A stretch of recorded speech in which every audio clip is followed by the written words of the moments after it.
So in this lecture we will discuss about the inertia, an important property of any object. ये inertia किसको हम लोग कहते हैं, definition लिख लेते हैं. In absence of any external force, in absence of any external force, the inability of a body to change its state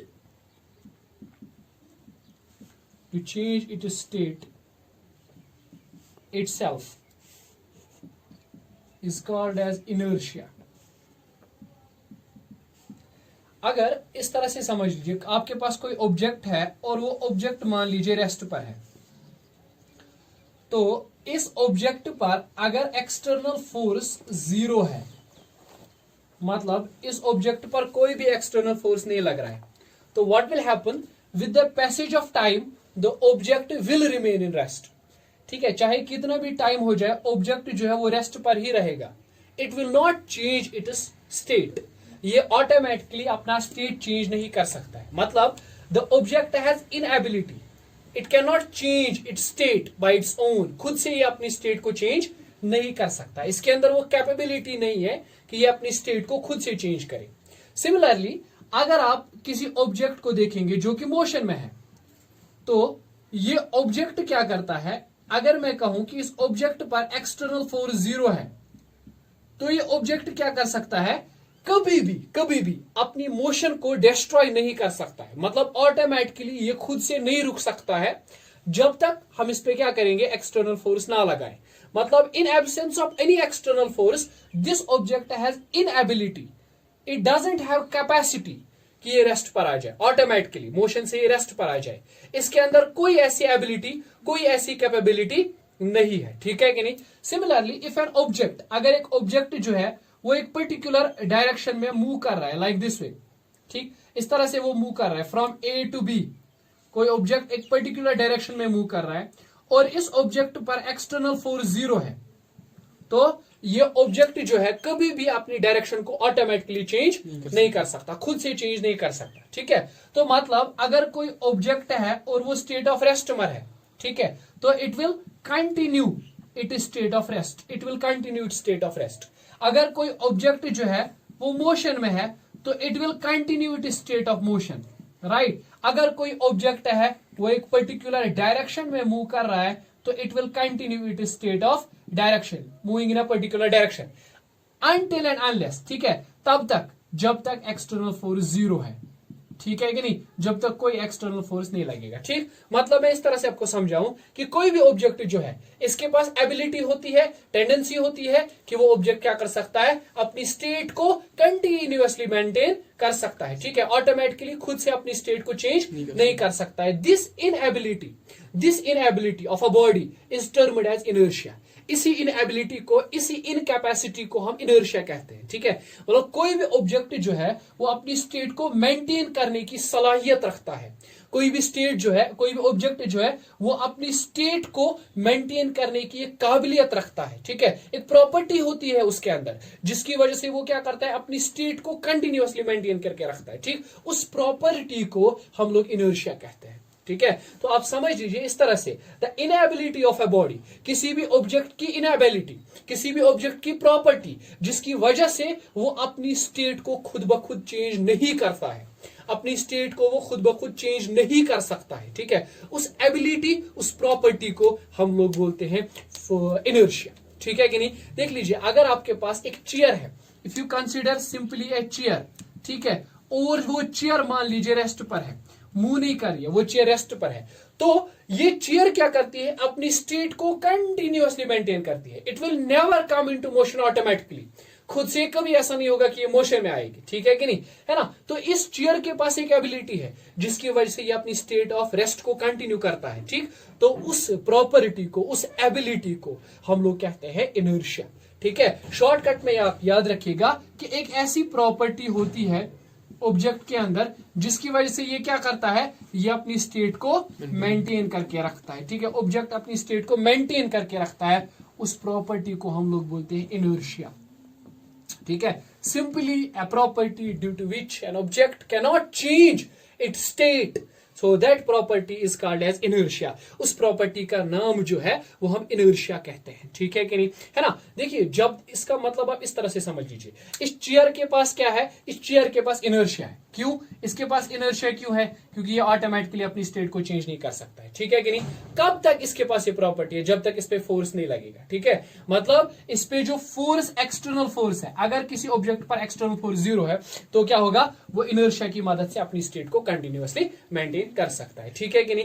देखिए, एक अजीब सी बात मैं आपको समझाऊं, वो ये कि गैलीलियो से पहले, गैलीलियो गैलीली जो साइंटिस्ट थे, उनसे पहले लोगों का मानना था कि अगर किसी ऑब्जेक्ट को मोशन में रखना है, अगर किसी ऑब्जेक्ट को कंटिन्यूअसली यूनिफॉर्म मोशन में रखना है, ठीक, तो उसके लिए आपको फोर्स चाहिए, ठीक है। मतलब फोर्स के बगैर आप ऑब्जेक्ट को कंटिन्यूअसली मोशन में नहीं रख सकते हैं, ठीक है कि नहीं। मतलब देखिए, इस तरह से अगर ये ऑब्जेक्ट चल रहा है, ठीक है, तो इसको कंटिन्यूअसली चलाने के लिए आपको जरूरत किस चीज की पड़ेगी? फोर्स की पड़ेगी। मतलब अगर आपको ऑब्जेक्ट को कंटिन्यूअसली मोशन में रखना है, you have to continuously supply the force, you have to continuously supply the, ऐसा लोग मानते थे, ठीक है कि नहीं। लेकिन बाद में गैलीलियो ने सिंपल एक्सपेरिमेंट की मदद से साबित किया कि नहीं, ऐसा नहीं है, ठीक है कि नहीं। कोई भी ऑब्जेक्ट जो है अपनी स्टेट को खुद से मेंटेन करता है, ठीक है, उसको मेंटेनेंस के लिए किसी एक्सटर्नल फोर्स की जरूरत नहीं पड़ेगी, ठीक है कि नहीं। मतलब मैं आपको समझाता हूं, अगर आप एक बॉल लेंगे, फुटबॉल या कोई क्रिकेट बॉल लेंगे और उसको जमीन पे फेंक देंगे, तो what will happen, the ball will start motion, ball motion करेगी, ठीक। And as per the principle of inertia, inertia क्या कहता है, उस हिसाब से ये कंटिन्यूअसली मोशन में रहेगा, कभी नहीं रुकेगा, ठीक है कि नहीं। क्यों? क्योंकि इसके पास एबिलिटी है टू मेंटेन द स्टेट, ठीक है कि नहीं। अब आप पूछोगे, लेकिन सर कुछ देर के बाद ही तो ये बॉल रुक जाती है, ठीक है कि नहीं। कौन सा फोर्स है जो उसको रोक देता है वहां पे? वो फोर्स कौन सा है? फ्रिक्शनल फोर्स, ठीक है कि नहीं। सोचो, आप एक ऐसी सरफेस क्रिएट कर लो, एक ऐसी सरफेस जिसपे फ्रिक्शन टोटल 0 है, कोई फ्रिक्शन नहीं है, तो अगर आप उस सरफेस के ऊपर बॉल को फेंक दोगे तो वो बॉल जो है कंटिन्यूअसली मोशन में रहेगी, वो कभी भी रुकेगी नहीं वहां पे, ठीक है कि नहीं। क्यों? क्योंकि वहां पे उसे फ्रिक्शनल फोर्स होगा ही नहीं। जब फ्रिक्शनल फोर्स होगा ही नहीं तो ऑब्जेक्ट रुकेगा ही नहीं, ठीक है कि नहीं, है ना, ठीक। नाउ दिस फ्रिक्शन, अब आप पूछोगे फ्रिक्शन कहां से आती है? फ्रिक्शन में भी ड्यू टू ग्राउंड, फ्रिक्शन में भी ड्यू टू एयर, और इट में भी सम अदर चीज, कहीं ना कहीं से फोर्स तो मिल रहा होगा इसको, ठीक है। मैं इस चीज को आपको समझाने की कोशिश करता हूं, थोड़ा सा ध्यान दीजिएगा। मान लीजिए आपके पास एक सिंपल पेंडुलम है, you have some sort of a simple pendulum like this way, आपके पास एक पेंडुलम है। अब आप इस पेंडुलम में क्या कर रहे हो, आपने इस पेंडुलम पे फोर्स दिया, एक्सटर्नल फोर्स, तो what will happen, this pendulum will start moving, ये यहां पे आ जाएगा, उसके बाद वापस आ जाएगा, देन यहां पे चला जाएगा, राइट, ठीक। इसकी जो मोशन होगी यहां से यहां, यानी ओ से ए, फिर ए से वापस हो, फिर ओ से बी, बी से वापस हो, ठीक है, समझिएगा। आपने ऑब्जेक्ट पर एक्सटर्नल फोर्स दिया, क्यों? ताकि वो मोशन करे कहां से, ओ से ए तक, ठीक है, या उसके बाद ए से वापस ओ तक, ठीक। इस पोजीशन को मीन पोजीशन कहते हैं। जब आपने एक्सटर्नल फोर्स दिया, ऑब्जेक्ट क्या करेगा, ओ से ए तक जाएगा, फिर उसके बाद ए से ओ पर वापस आएगा। ये रुक जाना चाहिए ना यहाँ पे, इट शुड स्टॉप हियर, लेकिन ये रुकता नहीं। अब आप पूछेंगे क्यों नहीं रुकता है? ये मीन पोजीशन को ओवरशूट करके इस वाली साइड पे चला जाता है। ऐसा इसीलिए क्योंकि इसके पास होती है इनर्शिया ऑफ मोशन, ठीक है कि नहीं, यानी इसके पास होता है ability to maintain the state, ठीक है कि नहीं। ये जो पेंडुलम है, it overshoot is the mean position, ये मीन पोजीशन पे आके रुकता नहीं है, बल्कि मीन पोजीशन सिर्फ मोशन करता है, ठीक है। ऐसा इसलिए क्योंकि इसके पास इनर्शिया ऑफ मोशन होता है, ठीक है, इसके पास होता है इनर्शिया ऑफ मोशन। चलिए देखिए, गैलीलियो ने इस चीज को कैसे समझाया। उन्होंने एक सिंपल एक्सपेरिमेंट किया इस तरह से, उन्होंने यहां से एक बोर्ड लाया, एक बोर्ड लाइक दिस वे, और एक बोर्ड जो है यहां से उन्होंने लाया, ठीक। और उन्होंने क्या किया, यहां पे उन्होंने एक छोटी सी बॉल को ड्रॉप कर दिया लाइक दिस वे। अब ये बॉल जो है ड्रॉप होते होते, मान लीजिए ये पॉइंट ओ है, ये पॉइंट ए है, ये पॉइंट बी है, तो क्या होगा, जैसे ये बॉल नीचे आएगी तो हमें लगता है इट शुड स्टॉप एट ए, ये रुक जानी चाहिए कहां पे, ए पे। लेकिन ऐसा नहीं होता है। जब आप बॉल को यहां से फेंकते हो तो व्हाट हैपेंस, ये बॉल आते आते यहां तक आ जाती है, और जैसे यहां पे आती है कुछ डिस्टेंस से यहां से भी चलती है, इस दूसरे वाले प्लैंक पर भी चली जाती है, थोड़ी सी डिस्टेंस, ठीक है। अब ऐसा क्यों? उसके बाद अगर इसकी स्पीड ज्यादा हुई तो वापस आती है, और यहां से भी थोड़ा ऊपर जाती है, इस वाले प्लेन पर भी। फिर नीचे आती है, फिर इस प्लेन पे चली जाती है। ठीक, ऐसा क्यों होता है? The ball should stop at a, लेकिन ये ए पे स्टॉप नहीं होती है। ऐसा इसलिए होता है क्योंकि बॉल के पास होता है इनर्शिया ऑफ मोशन। ठीक है, तो जैसे ही बॉल के पास इनर्शिया ऑफ मोशन है तो व्हाट विल हैपन, बॉल के पास इनर्शिया ऑफ मोशन होता है, उस इनर्शिया ऑफ मोशन की वजह से बॉल पॉइंट ए पे नहीं रुकती है, वो पॉइंट ए को ओवरशूट करके दूसरे प्लैंक पे चढ़ जाती है। ठीक है कि नहीं? तो ऐसे ही एक्सपेरिमेंट्स गैलीलियो ने किए थे और उनकी मदद से गैलीलियो ने साबित किया कि किसी भी ऑब्जेक्ट को मोशन में रखने के लिए कंटिन्यूअसली किसी फोर्स की जरूरत नहीं है। मतलब it is not necessary that आप किसी ऑब्जेक्ट पर कंटिन्यूअसली फोर्स सप्लाई करते रहो तो वो मोशन में रहेगा। ठीक है, बल्कि हर किसी ऑब्जेक्ट के पास एक एबिलिटी होती है, अपनी एबिलिटी, जिसकी वजह से वो क्या करता है, ऑब्जेक्ट अपनी स्टेट को मेंटेन करके रखता है। ठीक है कि नहीं? उस एबिलिटी को हम इनर्शिया कहते हैं। ठीक है, तो आप कह सकते हो कि इनर्शिया क्या है? It is the inherent property. अब अगर कोई अक्सर पूछते हैं कि sir what is the cause for inertia, ठीक है, हम पढ़ेंगे आगे, कुछ लोग मास को कहते हैं कि it's the cause of inertia. ठीक है, लेकिन हम फिलहाल ये कहेंगे कि it is the inherent property. ये जो है इट इज इनहेरेंट प्रॉपर्टी, ये इनहेरेंट प्रॉपर्टी है किसी भी ऑब्जेक्ट की inherent property. It is the inherent property of objects. किसी भी ऑब्जेक्ट की ये इनहेरेंट प्रॉपर्टी होती है that they do not change, their state unless acted by some external force।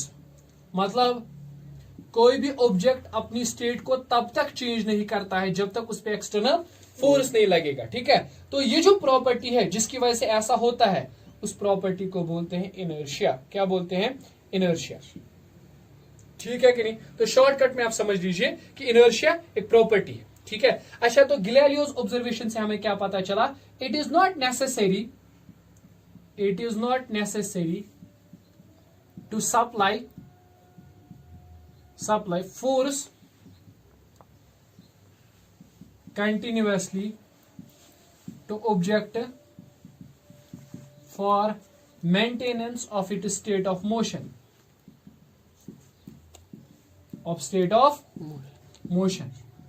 rather we can say uniform motion। ठीक है, अगर कोई ऑब्जेक्ट यूनिफॉर्म मोशन में है, मतलब उसकी स्पीड चेंज नहीं होती है, तो उसको कंटिन्यूअसली मोशन में रखने के लिए फोर्स की जरूरत नहीं पड़ेगी। ठीक है कि नहीं? आपको क्या करना पड़ेगा? आपको कुछ नहीं करना पड़ेगा। ऐसा इसलिए क्योंकि उसके पास इनर्शिया होगा और वो अपनी स्टेट को कंटिन्यूअसली मेंटेन करेगा। ठीक है, so we simply say that it is the inherent property of object that may remain moving with the constant speed. कोई भी ऑब्जेक्ट कांस्टेंट स्पीड में मूव करता रहेगा जब तक उस पर एक्सटर्नल फोर्स नहीं लगेगा। ठीक है कि नहीं? है ना? किस वजह से? क्योंकि उसके पास एक प्रॉपर्टी होती है which is called as inertia. ठीक है कि नहीं? इस चीज को आप समझिएगा। ठीक है, देखिए अब हमारे पास बहुत सारी एग्जांपल्स हैं जहां पर हम इनर्शिया की देखते हैं, इनर्शिया को अप्लाई होते हुए देखते हैं। ठीक है, लेट मी से सम ऑफ द एग्जांपल्स। देखिए इस तरह से अगर आप एक रनिंग हॉर्स पे हैं, कोई हॉर्स है जो रन कर रहा है, आप बैठे हुए राइडर है, तो क्या होता है, अचानक से वो हॉर्स क्या हो जाता है, अगर वो स्टॉप हो जाएगा, अगर वो हॉर्स रुक जाएगा तो व्हाट विल हैपन, जो उस पे सवार होता है वो फॉरवर्ड डायरेक्शन में गिरता है। ठीक है, वो आगे की डायरेक्शन में गिर जाता है, मतलब थोड़ा बहुत वो आगे की डायरेक्शन में होता है। ठीक है, ऐसा इसलिए देखिए ऐसा क्यों होता है, क्योंकि जो लोअर पार्ट है उसकी बॉडी का, जो राइडर की लोअर पार्ट है, ठीक है, यानी हॉर्स पे जो बंदा है उसका जो लोअर पार्ट है वो किसके ऊपर है, हॉर्स के ऊपर है ना। ठीक है कि नहीं? तो हॉर्स चूंकि मोशन में है तो लोअर पार्ट जो है बॉडी का वो भी क्या है, मोशन में है। ठीक है कि नहीं? है ना? ठीक, अभी जब हॉर्स चल रहा था तो पूरा हॉर्स और वो पर्सन दोनों मोशन में थे, लेकिन जैसे ही हॉर्स अचानक से रुक गया, सडनली स्टॉप कर गया, what will happen, horse rest पे आ गया, तो इंसान की जो लोअर बॉडी है वो भी रेस्ट पर आ गई, लेकिन अपर बॉडी जो है वो कंटिन्यूअसली मूव करेगी due to the inertia of motion, और उस वजह से क्या हो जाएगा, वो राइडर जो है फॉल आगे की तरफ कर जाएगा। ठीक है कि नहीं? दूसरी बात, अच्छा, तो अगर एक घोड़ा रुका हुआ है, ठीक है, तो अचानक से वो चलना स्टार्ट करेगा, तो व्हाट विल हैपन, जो राइडर है वो पीछे की डायरेक्शन में गिर जाएगा। ऐसा क्यों? क्योंकि देखो अभी राइडर, हॉर्स पूरा सारे के सारे रेस्ट पर है, लेकिन जब हॉर्स अचानक से मोशन करेगा तो राइडर की जो बॉडी है, ठीक है, lower part of the body along with the horse वो मोशन में आ जाएगा, लेकिन अपर पार्ट अपनी ही जगह पे रहेगा। ठीक है, एज अ रिजल्ट हॉर्स आगे निकल जाएगा, उसकी लोअर बॉडी भी थोड़ा आगे निकल जाएगी, अपर बॉडी पीछे रह जाएगी, जिसकी वजह से वो गिर जाएगा। ठीक है कि नहीं? एंड नेक्स्ट थिंग, कि अगर इस तरह से होगा, अगर हम किसी कारपेट को जोर से मारते हैं विद अ स्टिक, ठीक है, किसी टेबल पर बहुत सारी डस्ट लगी है, आप उसको जोर से मारो, तो व्हाट विल हैपन, वो जो डस्ट पार्टिकल्स होते हैं वो अपनी ही जगह पे ऐसे ऊपर उठ जाते हैं, फिर वापस नीचे गिर जाते हैं, ठीक है कि नहीं, मतलब वो मोशन में नहीं आते हैं, ठीक है कि नहीं, वो मोशन में बिल्कुल भी नहीं आते हैं। जब कारपेट पे आप जोर से मारते हो तो क्या होता है, dust particles don't come in motion, dust particles motion में नहीं आते हैं, ठीक है कि नहीं। ऐसा क्यों होता है, क्योंकि जब आप कारपेट पे स्टिक से मारते हो, कारपेट मोशन के अंदर आ जाता है, लेकिन जो डस्ट पार्टिकल्स है वो रेस्ट पर ही रहते हैं, क्योंकि उनके पास प्रॉपर्टी है इनर्शिया ऑफ रेस्ट, ठीक है कि नहीं, है ना, ठीक। इसी तरह से, इस तरह से अगर मान लीजिए आपके पास वो जो होता है जिसको हम कैरम बोर्ड कहते हैं, कैरम बोर्ड के अंदर तो बहुत सारे वो पॉइंट्स रखे हुए हैं नीचे, इस तरह से स्टॉक में लगे हुए हैं, इस तरह से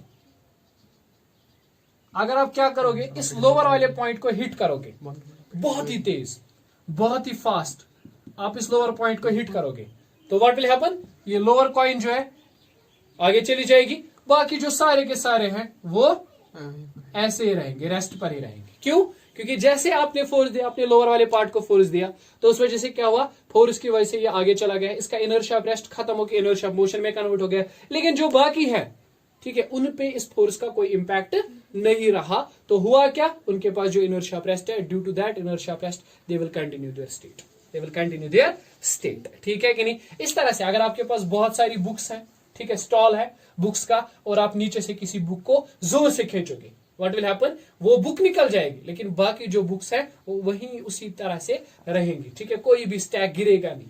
ऐसा इसलिए होगा क्योंकि बाकी बुक्स के पास इनर्शिया ऑफ रेस्ट है, और आपने एक ही बुक को खींचा है, उसका इनर्शिया ऑफ मोशन हो गया, ठीक है, बाकी जो है वो रेस्ट पर ही रहेंगी, ठीक है। नेक्स्ट थिंग, अगर आप किसी चलती गाड़ी से छलांग लगाओगे तो what will happen, you will fall, आप गिर जाओगे, ठीक है कि नहीं। ऐसा क्यों, क्योंकि अभी आप ट्रेन में थे, गाड़ी में थे, मोशन में थे, आपके पास इनर्शिया ऑफ मोशन था, लेकिन जब आप नीचे छलांग मारोगे तो व्हाट विल हैपन, आपका बॉडी जो है वो अचानक कहां पे आ जाएगा, रेस्ट में आ जाएगा, और जब वो अचानक से रेस्ट में आ गया तो व्हाट विल हैपन, अभी उसके पास एबिलिटी है टू कंटिन्यू इट्स मोशन, ठीक। जब वो नीचे गिर जाएगा, जब आप नीचे जंप मारोगे तो होगा क्या, उस वजह से आपके पास इनर्शिया ऑफ रेस्ट मोशन था, ठीक है, जब आप नीचे गिर जाओगे, ठीक, तो what will happen, body will try to maintain its state of motion, body अपनी स्टेट ऑफ मोशन को मेंटेन करेगी, ठीक है कि नहीं, है ना। So next thing is that, इस तरह से बहुत सारी एग्जांपल्स हैं हमारे पास जहां पर हम क्या करते हैं, जहां पर आप इनर्शिया का यूज देखते हैं, ठीक है। You may see some other examples also, ठीक। तो ऐसा मतलब है नहीं कि there are large number of applications of inertia available to us, ठीक है।